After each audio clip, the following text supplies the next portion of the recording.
नमस्कार। इस spoken tutorial में आपका स्वागत है, जो कि एक अधिकांश अपडेट ट्यूटोरियल है, न कि एक पूर्ण लंबा वीडियो। किसी ने मुझे इंगित किया कि मेरे रजिस्टर स्क्रिप्ट में मुझे किसी प्रकार की जांच की आवश्यकता है, यह देखने के लिए कि यूज़र उनके द्वारा उल्लिखित यूज़र नेम से पंजीकृत है या नहीं।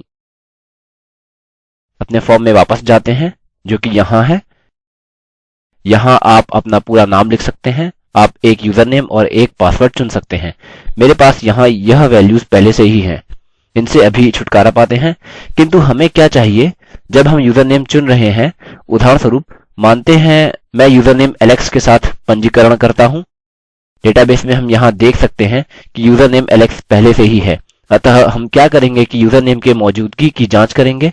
यदि यूज़र नेम पहले से मौजूद है, हम यूज़र का पंजीकरण नहीं होने देंगे, क्योंकि हम डबल यूज़र नेम नहीं चाहते हैं।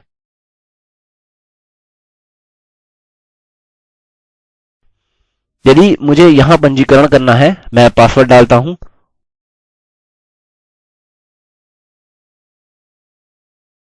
और यूज़र नेम एलेक्स चुनता हूँ।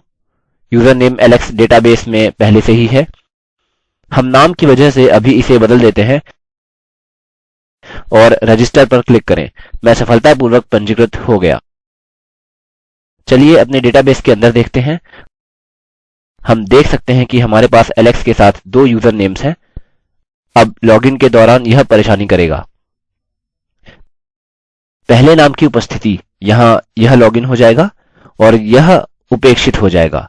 अतः यह आदमी सचमुच में डेटाबेस में कभी भी लॉगिन करने के सक्षम नहीं होगा। अतः इसे मिटा देते हैं। आपको किसी प्रकार के चेक बनाने की आवश्यकता होगी, यह देखने के लिए कि यूज़र नेम पहले से मौजूद है। यह काफी सरल है। यह करने के लिए एक से अधिक तरीके हैं, किंतु मैं सबसे पहले सरल के साथ जा रहा हूँ और संभवतः सबसे प्रभावशाली तरीका जो काम करने जा रहा है। सबसे पहला कार्य मैं करना चाहूँगा कि अपने डेटाबेस से जुड़ने के लिए अपना कोड लेता हूँ। अपना डेटाबेस चुनता हूँ। मैं इसे ऊपर ले जाना चाहूँगा, जहाँ सबमिट बटन चेक्ड है।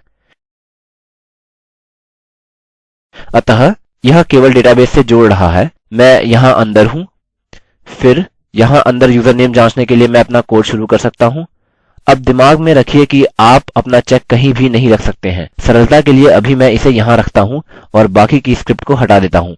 यदि यूज़र नेम मिल जाता है, मैं इसे कहीं भी रख सकता हूँ। ध्यान रखिए, जब आप अपनी वेबसाइट में पूरी लंबाई का पेज इस्तेमाल कर रहे हों, डाइ फंक्शन बाकी के कोड को काट देगा।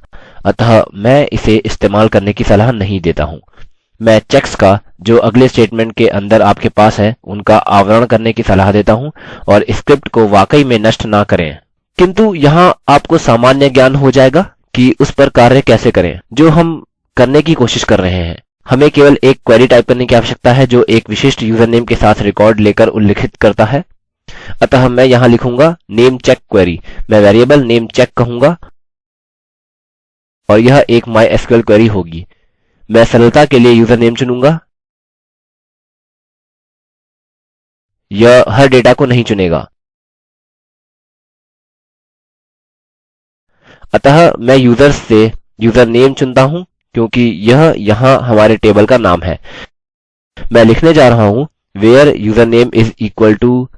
यदि हम यहाँ देखते हैं कि किसी का यूज़र नेम जो फॉर्म को जमा करता है, वह वेरिएबल नाम यूज़र नेम में है। अतः हम केवल यहाँ नीचे आएंगे और अब यूज़र नेम टाइप करते हैं। अब यदि हम नाम एलेक्स चुनते हैं, यह डेटाबेस में सभी रिकॉर्ड को चुनेगा जिसका यूज़र नेम एलेक्स है और अभी हम एक देख सकते हैं। अब यदि इस परिस्थिति में मुझे केवल एक रिकॉर्ड के साथ उल्लिखित करना होता, यदि मुझे यूज़र नेम डेल उल्लिखित करना होता, उदाहरणस्वरूप कोई भी रिकॉर्ड्स नहीं मिलेंगे। अतः इसलिए यूज़र नेम मौजूद नहीं होगा यदि कोई भी रिकॉर्ड्स नहीं मिलेंगे। अतः हमें एक फंक्शन की आवश्यकता है यह जांचने के लिए कि कितने रिकॉर्ड्स मिले। आप यह काउंट वेरिएबल बनाकर कर सकते हैं। यह MySQL numRows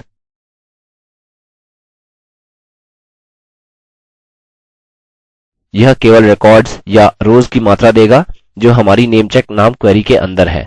अतः अभी इसे जांचते हैं। मैं काउंट को एको करने जा रहा हूँ और फिर स्क्रिप्ट नष्ट करता हूँ। बाकी का कोड निष्पादित नहीं होगा।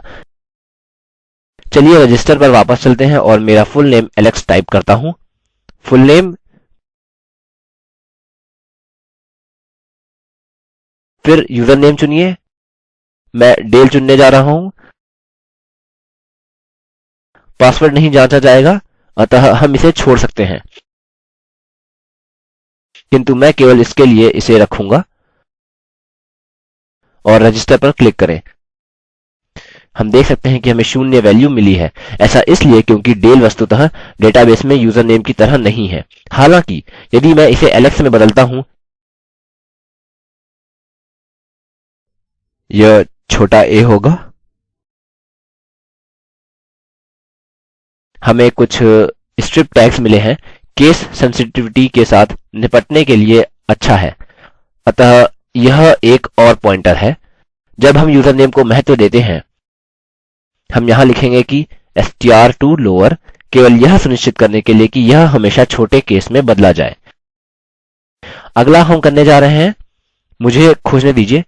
रजिस्टर क्लिक करें। हम देख सकते हैं कि एक वैल्यू मिली।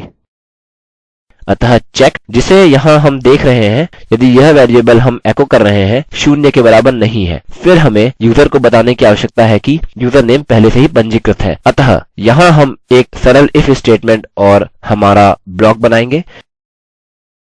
फिर हम देख सकते हैं कि यदि हमारा काउंट 0 के बराबर नहीं है, मतलब इस स्थिति में यहाँ एक रिकॉर्ड उपलब्ध है जहाँ यूजर नेम पहले से ही उल्लिखित किया है। फिर हम अभी स्क्रिप्ट नष्ट कर सकते हैं और लिखते हैं यूजर नेम ऑलरेडी टेकन या कोई और सूचना।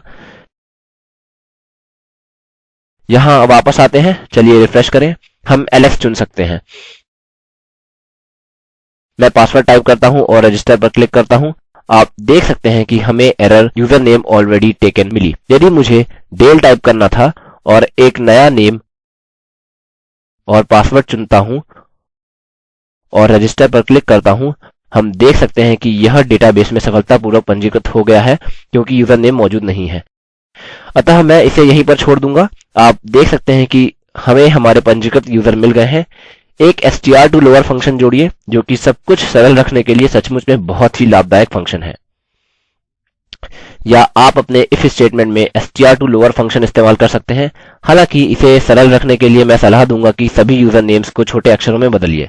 आपको यह लॉगिन स्क्रिप्ट में भी सम्मिलित करने की आवश्यकता है। जो कुछ भी यूजर लॉगिन बॉक्स में टाइप करता है, आपको छोटे अक्षरों में बदलने की आवश्यकता है। मैं आपको इसके साथ खेलने के लिए प्रोत्साहित करता हूँ। कुछ एरर्स खोजने का यह एक अच्छा तरीका है। इनकी कोशिश करें, किंतु यदि आपको कोई मदद चाहिए तो कृपया मुझे ईमेल करें। सुनिश्चित कर लें कि आप अपडेट से जुड़े रहेंगे। देखने के लिए धन्यवाद। मैं रवि कुमार IIT बॉम्बे की तरफ से अब आपसे विदा लेता हूँ।